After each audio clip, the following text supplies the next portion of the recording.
Hello, everybody. Welcome to the Canadian Shield. My name is Sterling. I'm your host. So, as I had predicted when Sean Fraser was running up and down the country saying all of these fantastically outrageous numbers and ideas that they have for housing, the market is starting to collapse and sort of come undone around the realtors and the blueprint that the banks and the developers follow. In one example, we have a person who purchased a building in Vancouver at a variable rate who has now had to jack the rent up and a ridiculous amount of money.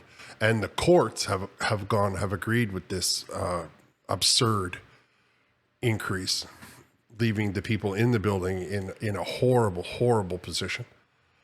And when we look at houses that are being built and supply, there's a factor of people not purchasing ahead of time, like pre-purchasing, which is a system that they utilize. I'll explain it once we get into it. However, before I get into it, I would encourage you to like, comment, subscribe, hit the notification bell, share this channel with your socials. Now, I like to say a lot of stuff, so it's probably best if you watch the entire video all the way through. Also, I have memberships if you wish to support the channel that way, and I have an open GoFundMe just so I can get enough equipment to start going live. All right, so we're going to begin in Vancouver, where a couple of guys have bought a building at a variable rate, which I believe at the time they purchased it was 1.9%. However, it was a variable rate, and it was affected by the increase in the taxes, in the interest rate, in the federal interest rate. So now they went back to the mortgage matured. And of course, like anybody buying a building, they're trying to get started. There's two of them going in on the building. They didn't have enough money. They paid the bare minimum for the building. And then that means that they had the very maximum of their mortgage being payment. And of course, the banker that granted them the mortgage decided that all of the income from that would pay for the building would come from the tenants, which is always the way that the banks kind of do these things. Which is the way that they would do it if you were buying a house. You would look at every penny. They would talk about how you can earn money. However, they didn't factor in the massive increase in interest rates. They didn't factor in the housing shortage. They didn't factor in just basically almost anything.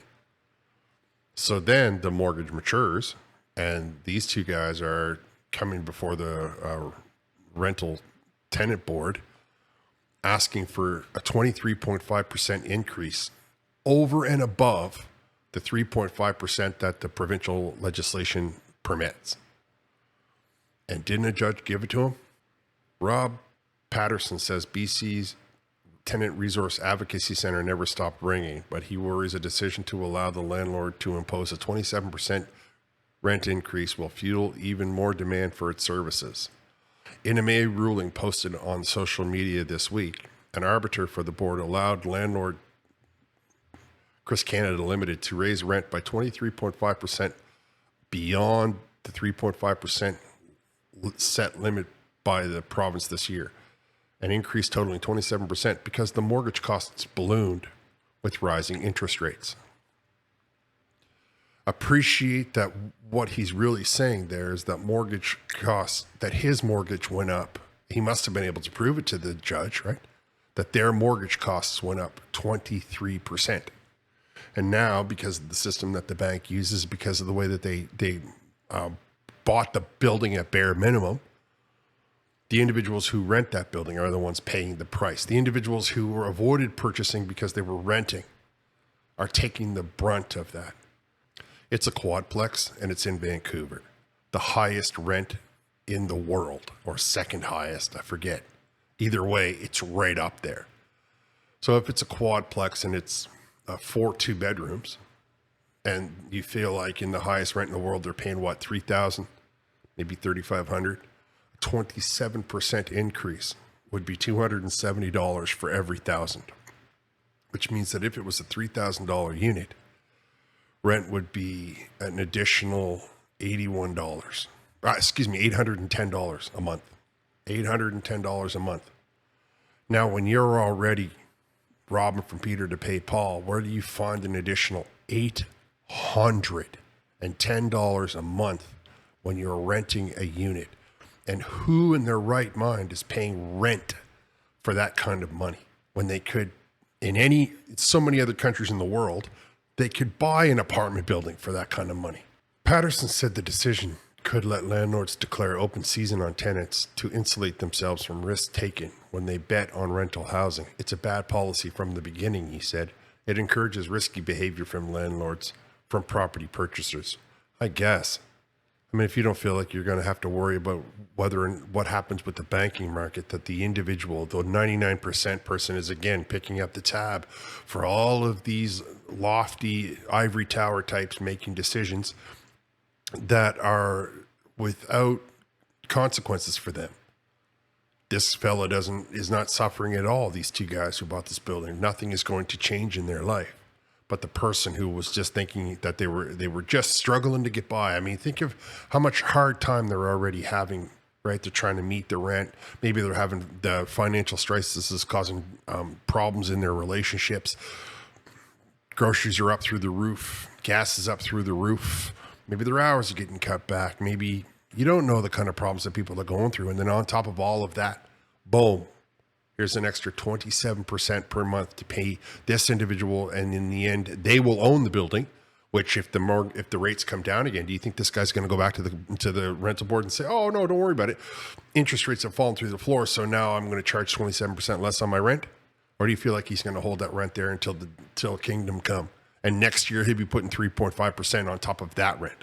Which do you believe that this individual will do?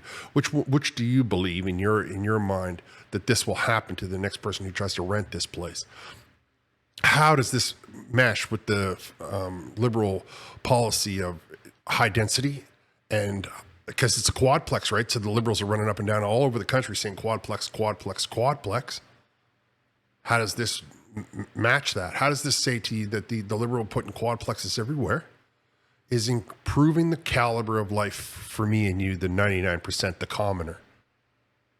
You can leave me your thoughts down in the comments. So now we'll move over to Toronto's housing market, which is also very expensive and not producing the results that they were hoping for. And, you know, in 2018, the Ontario legislation removed the rent controls on Toronto in an effort to get people to build more rentals. But they're not building rentals. They're building smaller and smaller condos. Toronto wants more family-sized condos. Here's why what's being built doesn't work.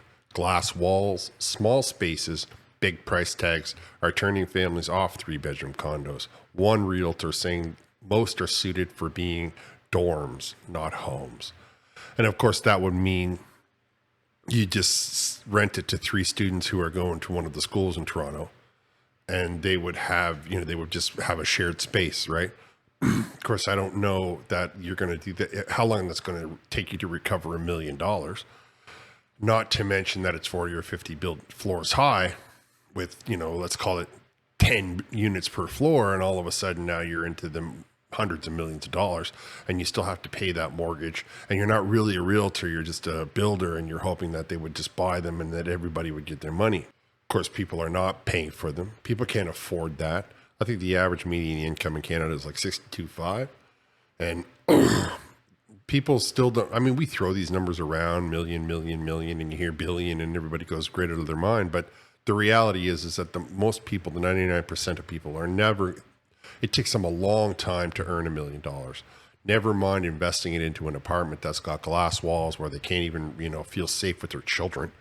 Never mind investing it into an apartment where they don't have the room to put a crib and have a bed to lay in and all of the things that go along with having brand new children. And of course, it begs the question, why do we just keep cramming people into downtown Toronto? Why do we continue to do that? Why don't we spread them out across this great land of ours? And we know that the Liberal Party wants high density. We know that the Liberal Party and their overlords decided that we should all be living like they do in many of the other countries of the world, countries that people are in droves trying to run away from. So I don't know why we would emulate a system that other people think is broken, especially in a country with so much space, especially in a country with so much need for development. However, that's a different video and I digress. Strained affordability amid higher borrowing costs continued to drag down Toronto's lethargic housing market this summer, according to a new report by RBC Economics. Despite a modest resale advance in June, the report said. That gain was essentially reversed by a 0.7% dip in July. The aggregate MLS home price index benchmark was 1.09 million in July, essentially unchanged from April, but down 5% from a year ago, a decline that takes last fall's mild correction into account. So here we can see that they're building them, that the market is selling them off at less than what they are projecting. Of course, that is a problem for many condo builders, because they are not getting the money that they want, so they can't put that money into the next building. They can't pay back their loan to the bank in the same amount of time. The bank floats them a lot of money. They all get into cahoots with one another, thinking that you and I, the common man, can just be crushed and crushed and crushed so that they can get all the money that they need. But when you're selling a 900 square foot 3-bedroom condominium or a 1,200 square foot 3-bedroom condominium for $1.3 million, who has that kind of money to invest into a tiny apartment who's just a normal, regular human being, right? I don't mean people that are coming in with oil money or their family money or all of these things that you hear about and you can extrapolate. But regular people, just regular, ordinary, everyday people, they don't have that kind of money. It would take them 2 lifetimes to earn the kind of quid that it would require to still sustain a life, a caliber of living, right? As well as have these units. So they're just doing without. They're like, nah, you know what? Forget about it. I'm not gonna go through that trouble.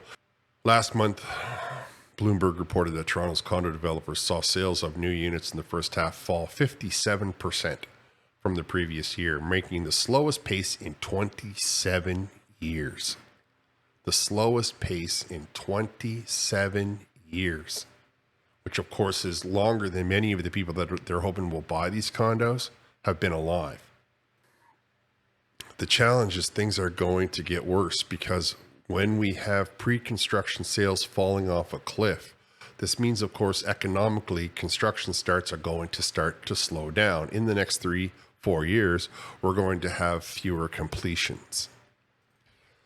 For those of you that might not be aware, pre-construction sales are when people say to themselves, you drive by that open lot and it's just got a big wooden wall up, and on that wall is a drawing of the building they're going to put there, and the lot's empty. Well, they will sell you one of those units in that lot if you simply give them the percentage down. There's a lot of problems with that, and a lot of people have been recently burned, because the individual goes to build the building and then they sell the building to another individual who now is no longer obligated to honor the money that was given to the first builder. So all of those people pay, hundreds of thousands of dollars, and as soon as they sell it to somebody else, they're out of that those people are out of pocket. So that's a plan that people are, steering away from. And I, for one, am glad that many people are are shunning the horror of the housing market. We have got to have something other than let's just cram them into one city or 5 cities and they will be happy and they will like it and they will own nothing. There's more to life than that, and people are aware of it. They don't have to say it out loud. They don't have to, it's just happening. It's happening on its own, because these pre-sales are not happening, because the builders are not building rentals. They're building condos still, despite the 2018 change in the rent protection. The market is reflecting a loss of projection for the bank, a loss of projection for the builder, because they will all sit down together in a coffee room, in a lunchroom, and they will plan out how much each unit will be worth, what will be the overall sales, the retail that they will sell it for, and the bank will lend them money accordingly. So now you have people who are not going to reach those benchmarks, who are not going to be able to make the mark that the bank had set. So the bank's going to lose money, the builder's going to lose money.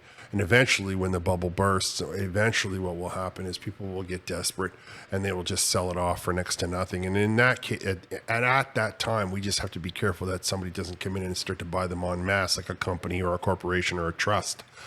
We should have legislation in place for that. so that we can, as a 99%, start to live a little bit of a better caliber of living instead of listening to Sean Fraser tell us that we're going to cram everybody into buildings that don't have any parking so that you don't have to own a car. The transit in this country, the top 11 cities are all hundreds of thousands of dollars, hundreds of millions of dollars underwater. Like Vancouver's shortfall is 677 million this year.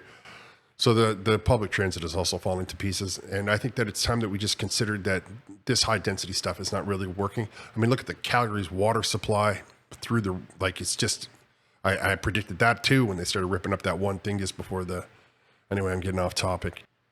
Okay, so you can see how this is impacting and rippling and causing a lot of problems. And it's going to harm the overall sales. But like I have been saying to you from the very beginning, the 99%, they can benefit from this type of thing. And only the very elites and the very wealthy are the ones that are going to feel the pinch. The people who are overcharging to begin with, the people who are calculating and planning on your hardship to make themselves feel very comfortable. And if they have to lose $1 billion to the rest of us, they won't miss it. But the rest of us can start to live a little bit of a better life. I'm okay with that. It doesn't bother me at all. And if it ripples the value of the dollar a little bit, it won't ever spiral it because the market is still there. The banks will just have to chew it. I don't want to bore you with too much of the economics behind it. Just trust me when I tell you that the market is looking bad because they had hoped that summer would improve their sales, and now it's coming into September, and nobody buys in September. Like, September is the fall is the worst time for people, like the lowest point that people buy houses in North America. They start to look again after the new year. But when it comes into the fall, their life is coming back into full stream. Kids are already registered for schools and so on and so forth. And they know that there's a problem. So will they begin to have a fire sale? Will they panic? We'll see. All right, I'm going to wrap here. I want to thank you all for listening. I'll talk to you next time.